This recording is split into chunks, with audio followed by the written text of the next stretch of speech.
तीनों लोगों ने राष्ट्रपति से मुलाकात की है और खास करके ऐसे समय में जब पूरे देश भर में कहीं भी विधायिका और न्यायपालिका बीच कहीं भी तनाव निर्माण हो रहा है और ऐसे में राष्ट्रपति से मुलाकात करके क्या चीजें आपने कही हैं और उसके बाद राष्ट्रपति ने क्या कहा उसमें? हिंदी में मैडम बोले। सबसे पहले मैं स्पष्ट करना चाहूँगी कि जो अंतिम नतीजा और उसकी कॉपी जो है वर्डिक्ट की वो भी हमने राष्ट्रपति जी महामहिम जी को सुपुर्द की है और इसमें मुद्दा यही है कि कौन से हद तक विधिमंडल का जो अधिकार है वो हमेशा के लिए उसका सुरक्षा करे, उसको किस तरीके से काम में लाए। अभी सभापति महोदय सर जी ने ये बताया आपको और बार बार स्पष्ट भी किया है कि सर्वोच्च न्यायालय ने जो निकाल दिया है लेकिन उसमें जो कॉन्स्टिट्यूशनल अथॉरिटी है जो सुप्रीम कोर्ट को भी इसके बारे में रेफर कर सकती है वो है महामहिम राष्ट्रपति महोदय जी। और इसीलिए हमारी पूरी भारतवर्ष के जो भी असेंबलीज है, लेजिस्लेटिव काउंसिल है, उनके स्पीकर्स और पार्लियामेंट और राज्यसभा के अध्यक्ष और सभापति महोदय, इनसे भी हम ज़रूर संवाद करने वाले हैं और हमारी यही अपेक्षा है कि यह जो हस्तक्षेप होने का एक बहुत बड़ी चुनौती सामने आई है। हमने हालांकि सर ने ये भी स्पष्ट किया है कि पार्लियामेंट्री अफेयर्स डिपार्टमेंट ने अपना जो मुद्दा है वो सामने रखा है। कहीं पे भी विधिमंडल सभापति महोदय या पीठासीन अधिकारी सर्वोच्च न्यायालय में कुछ कहने के लिए नहीं गए हैं क्योंकि हमारी भी वही मर्यादा है।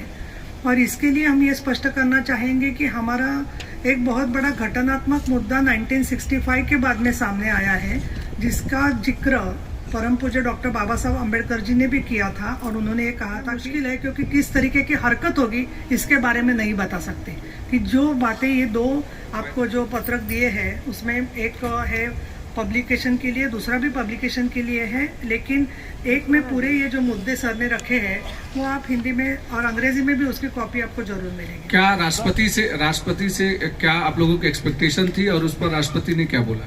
ये राष्ट्रपति जी महोदय को पूरे का पूरा विषय जो है ऐसे लगा कि वो तो बहुत विद्वान है, खुद वकील है, विधिज्ञ है, तो उन्होंने बहुत हमदर्दी से हमसे जानकारी तो ज़रूर ली है और उन्होंने ये कहा है कि इसका पूरा हम स्टडी करके उसके बारे में विचार करके आपको पता करेंगे। एक सवाल और है कि मैडम अमूमन ये कहा जाता है कि विधानसभा की बाउंड्री के भीतर कोई भी मतलब आईपीसी, सीआरपीसी या पुलिस विभाग भी जब आता है तो सिविल ड्रेस में आता है, लेकिन अगर इस तरीके से सुप्रीम कोर्ट का निर्णय विधानसभा के भीतर या अध्यक्ष के निर्णय के ऊपर हावी होगा तो आने वाले समय में बहुत सारी चीजें ऐसी होंगी जो चेंजेस होंगी, तो उसको लेकर के किस तरीके से आप लोग संरक्षण करेंगे? देखिए, आप सब बहुत ही विधिमंडल के जाने माने पत्रकार है, आप कानून भी जानते हैं।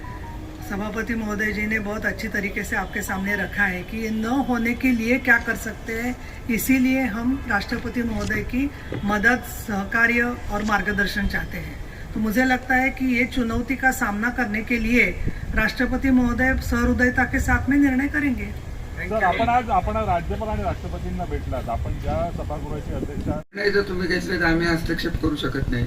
हे निर्णय तुम्हाला तर वाटत असेल, कदाचित सुप्रीम कोर्टाला वाटत असेल की जे काही घडलं विधानसभेत हे घटनाबाह्य आहे, त्यामुळे घटनाबाह्य जर असेल तर त्यांना चॅलेंज करता येईल असं त्यांचं मत असेल। पण एकदा उघड, ट्रान्सपरंटली आणि स्पष्ट असं एकदा हे सगळं चित्र बाहेर यायला पाहिजे। सरकार काय करेल आणि काय नाही याच्याशी मला काही घेणं देणं नाही। राष्ट्रपतींची काय प्रतिक्रिया होती? राष्ट्रपतींनी आम्हाला मोकळेपणाने वेळ दिला, त्यांना हा विषय बऱ्यापैकी माहिती होता। माझ्या माहितीनुसार ते सुप्रीम कोर्टात प्रॅक्टिसही करत होते आणि त्यांनी सांगितलं की त्यांच्या यंत्रणेच्या मार्फत आमचं जे निवेदन आहे, आमचा जे अर्जी आहे हा तो तपासून घेऊन उचित असा निर्णय घेतला। सर, आता फक्त महाराष्ट्रात मुद्दा उरलेला नाहीये सर, हा इतर राज्यातल्या ज्या विधानसभा आहेत, विधान परिषद आहेत त्यांच्या बाबतीत पण हे आहे, तर मग ऑल इंडिया प्रेसिडिंग ऑफिसर असोसिएशनच्या मार्फत आपण काय प्रयत्न करणार? अशी असोसिएशन अस्तित्वात नाहीये। पार्लमेंटचे स्पीकर असतात, ते बोलवून घेतात, पीठासीन अधिकाऱ्यांची कॉन्फरन्स असते। आम्ही 34-36 राज्य जी या देशात आहेत त्यांना सगळ्यांना पीठासीन अधिकाऱ्यांना हे लिहिणार आहे आणि पार्लमेंटच्या स्पीकरलाही आम्ही लिहिणार आहे की आपणही या बाबतीत, कारण त्यांनाही ते लागू होणार आहे। असं काही नाही आहे की पार्लमेंटला हे लागू नाही। सभापती महोदय, त्यामुळे हे वेल डिफाईन्ड कार्यक्षेत्र व्हावं अशा प्रकारे आमचे प्रयत्न आहेत। सभापती महोदय, मला एक प्रश्न विचारायचा आहे की आम्ही अनेक वर्षामध्ये सभागृहामध्ये असं जेव्हा प्रेस प्रसंग निर्माण होता तेव्हा असं ऐकलेलं आहे चेअरवरून की मीच कोर्ट आहे, असं अनेकदा अध्यक्ष बोललेले आहेत की मी कोर्ट आहे, आय एम द कोर्ट.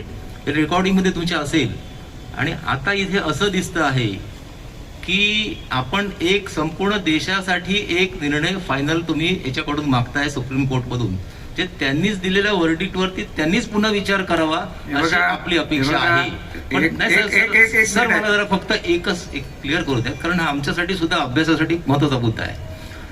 याच्या पुढे येऊ शकतं की अध्यक्षांना किंवा सभापतींना चेअरवरती असताना त्यांच्याकडे असलेले जे आतापर्यंत चालत आलेले 70 वर्षाचे जे पॉवर्स होते ते पॉवर्स एकदम कमी होऊन जातात.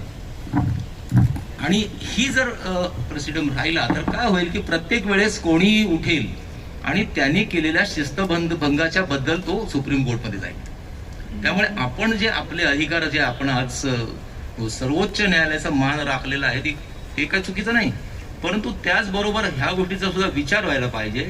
कारण आपण हे ज्युडिशियरीचा हस्तक्षेप असे शब्द वापरलेले आहे साहेब, तो शब्द कॉन्स्टिट्यूशनल आहे.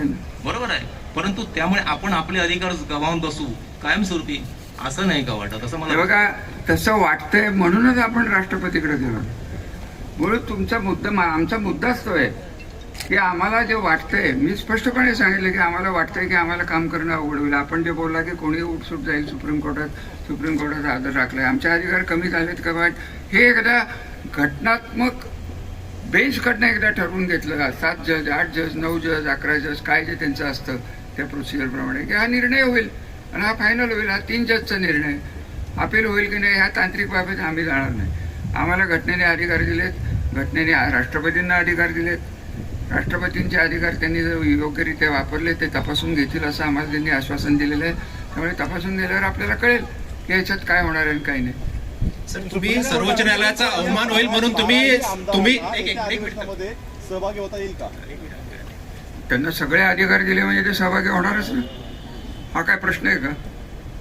सर, सर्वोच्च न्यायालयाचा अवमान होऊ नये म्हणून एक मिनिट कॉन्स्टिट्यूशनल बेंचकडे रेफर करावी असं आपण राष्ट्रपतींना विनंती केलेली आहे. त्याच्याऐवजी आपणच विधिमंडळ सुप्रीम कोर्टात रिव्ह्यू पिटिशन मध्ये आणि किंवा कॉन्स्टिट्यूशनल बेंचकडे जावं असं. बघा, मला तांत्रिक बाबीत काही जायचं नाहीये का. आम्हाला ते वाटलं घटनात्मक मी त्या राष्ट्रपतींना घटनेने दिलेली पॉवर आहे की ते रेफरन्स करू शकतात आणि त्यांनी रेफरन्स दिलेला त्याला जे वेटेज राहील सुप्रीम कोर्टाकडं, आणि आम्ही SLPला काय करायचं काय नाही, रिव्ह्यूची ऑर्डर घ्यायच्या, रिव्हिजन करायची, ह्या सगळ्या वेगळ्या गोष्टी आहेत. आम्हाला ते करायचं नाही.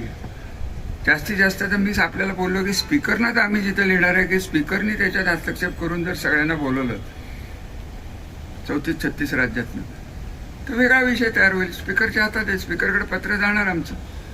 त्यामुळे एका बाजूला लेजिस्लेचरच्या दृष्टीने सर्वांना ही पावलं कशी टाकता येतील आणि दुसऱ्या बाजूला कोर्टातनं राष्ट्रपतींच्या रेफरन्सनी जर ते तिकडे गेलं तर काय करता येईल. या इन्सिडेंटचा दूरगामी जो प्रकार आहे, परिणाम आहे, याच्यावर आपल्याला इंटरप्रिटेशन घ्यायचं. सर, सर्वोच्च न्यायालयाचा अवमान होऊ नये म्हणून आपण हस्तक्षेप स्वीकारला, सर्वोच्च न्यायालयाचा त्यांचा निर्णय मान्य केला. त्याच वेळेला विधिमंडळ जर घटनापीठाकडे अपील केलं असतं, कारण आता तुम्ही राष्ट्रपतींकडे विनंती केली, राष्ट्रपती शिफारस करतील की नाही घटनापीठाकडे हा सगळ्यात मोठा प्रश्न आहे. त्याच वेळेला जर विधिमंडळाने ते पाऊल उचललं असतं तर ते योग्य ठरलं नसतं का? विधिमंडळ सुप्रीम कोर्टात गेलेलं नव्हतं. मी हे सांगायला तयार नव्हतो. विधिमंडळाने सुप्रीम कोर्टात आम्हाला त्यांनी पार्टी केलेलं नव्हतं. पार्टी केलं होतं ते विधिमंडळाच्या सचिवांना केलं होतं. सचिवांनी त्याला कुठं पार्टिसिपेट केलेलं नाही. पार्लमेंटरी अफेअर्स महाराष्ट्र सरकारचं जे आहे त्यांनी सुप्रीम कोर्टात बाजू मांडलेली आहे. त्यामुळे आपण जे म्हणताय की आम्ही अपील करायचं का नाही, हे सगळे कायदेशीर तांत्रिक मुद्दे आहेत.